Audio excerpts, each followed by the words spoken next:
How is your evening going, Sierra? It's not too bad. Can't complain. I suppose you feel it's an upgrade tonight since you're taking the place of that evil Canadian Peter H. Well, I one do thing's indeed. better than the other.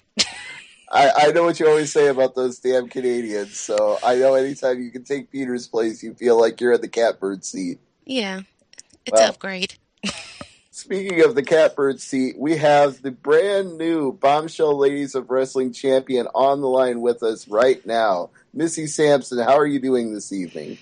I'm doing fantastic, guys. Thanks for having me. Well, thank you. It's our pleasure to have you on for your interview right after you won the title. And first of all, let's get right into that. How do you feel about being the signature champion of the Bombshell Ladies of Wrestling? It feels amazing. I got to tell you. I've said it before. To originally when the first Bombshell show was announced, I wasn't even on the show at all. And then when I did get added to the show, it was in a non-tournament match. I wasn't even in the title tournament. So then, people pulled off the show. People from the match I was in got put in the tournament, and then to take the tournament all the way to the end and win it. It feels amazing. Yeah, you've kind of stepped into the right place at the right time. It's a little bit like Daniel Cormier. The story of my whole career. Maybe so, but I compare it to like Daniel Cormier in Strikeforce going from being alternate in the tournament to being the champion of Strikeforce. So in a way, you got to just take advantage of those opportunities. And I know Sierra will address this a little when I tag in and let her ask a few questions, but it's been some controversy in the Bombshell Ladies of Wrestling with people coming in and out of the promotion, and it seems like you've been solid with them from day one. Well, the fact of the matter is, I was hired at PWS to run the locker room for the men's shows. That's how I stepped into PWS. Kevin Matthews got me my job there. I've known Kevin Matthews, God, it feels like forever. They didn't have a lot of help in the back. Kevin was still living in Florida at the time, and he would come up for the shows, and he would always yell at me. I hadn't seen Kevin in years. He would be like, "You need to come to the show and see me and hang out, blah, blah, blah, blah." And I would always kind of be like, yeah, I'll come, and then, never go. So, and then the one time I was like, Kevin was complaining to me that, I never go and see him. So I was like, Kevin, you're right. I was like, I'm going to come. And Kevin had posted some Facebook status about, throwing people out of the locker room or whatever. And I was like, all right, but if I come and hang out, am I getting thrown out of the locker room? And he was like, no, as a matter of fact, you could help us out while you're there. And I literally only saw it, as a one-shot deal. I was going to go to one show, help out, see Kevin, hang out, have a good time, and that was that. And I went. I literally had never met PWS Cone or Eric Tapout. I'd never met him before in my life. I wouldn't have been able to pick him out of a lineup, a police lineup. But I'd met Pat Buck maybe 3 or 4 times, literally in passing at other shows. So I said, okay. So I went, and I, said, obviously saw Kevin. I got to meet Eric Tapout, see Pat Buck again. I helped to run the locker room, got to throw a few people out of the locker room.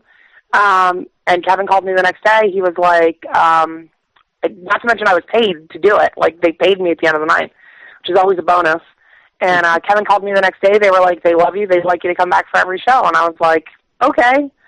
So I wasn't there from day one. I just kind of stepped into it.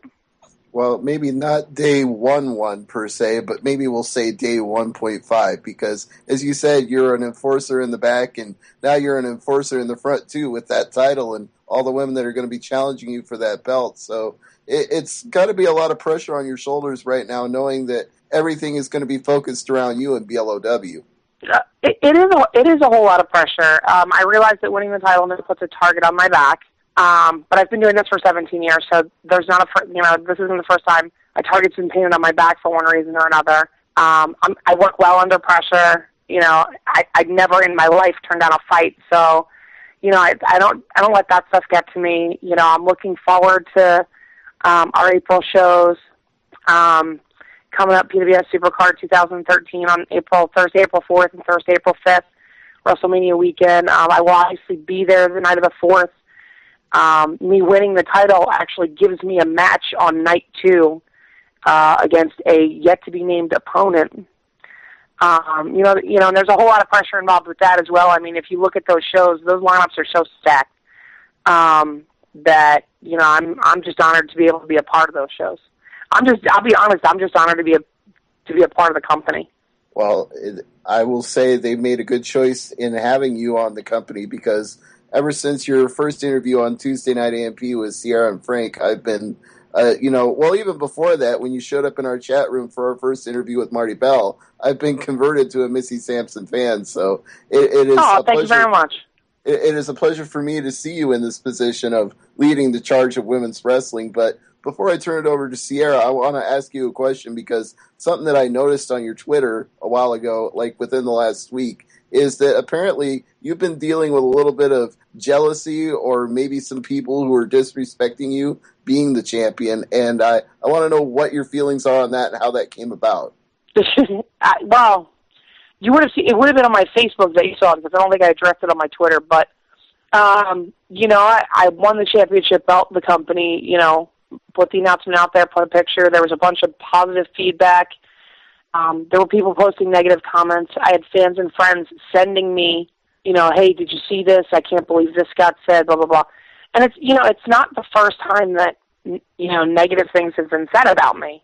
Like I said before, I've been doing this for 17 years. So, people can say whatever they want. It's not the first time people have taken pot shots at my looks or my weight. I'm not a size 6. I don't classify as a WWE diva. I'm okay with that. I think the one I found most offensive was 3 different people posted, and 2 of them were deleted. But, the last one was left up, and I'm okay with that. That I won the belt because I'm dating the promoter. First of all, there's two promoters. So which one am I being accused of dating? For the record, I'm not dating either. And I wasn't so offended that somebody was taking that I felt like somebody was taking shots at my ability, as I was offended that somebody was taking shots at Pat and Eric's credibility or their integrity. Mm-hmm. Well, you're right. It was Facebook and not Twitter. In fact, I went and looked it up while I was listening to you talk, and I had one of the responses in the thread about it where I said, fuck the haters, whether you like me or not, you'll pay to see me anyway. The same people that are going to bitch are the same people that are going to be there to see you wrestle. So anybody that's taking pot shots at you and saying you got where you are because of whatever, well, they're still going to show up and pay a ticket to see you wrestle. So it doesn't matter whether they bitch or not. But, exactly. Like I said, the most offensive part of all that was, I'm very defensive of my friends. I'm very, I'm so inspired that I get to be a part of, PWS and Bombshells, and I'm such a huge fan of Pat and Eric, who run the company, for no ulterior motive there, that I was more offended like somebody was taking shots at their decision-making or, their integrity.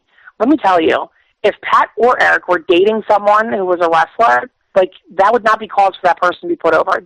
Neither of those two operate that way. They are by far 2 of the smartest, most upstanding men I've ever met in my life.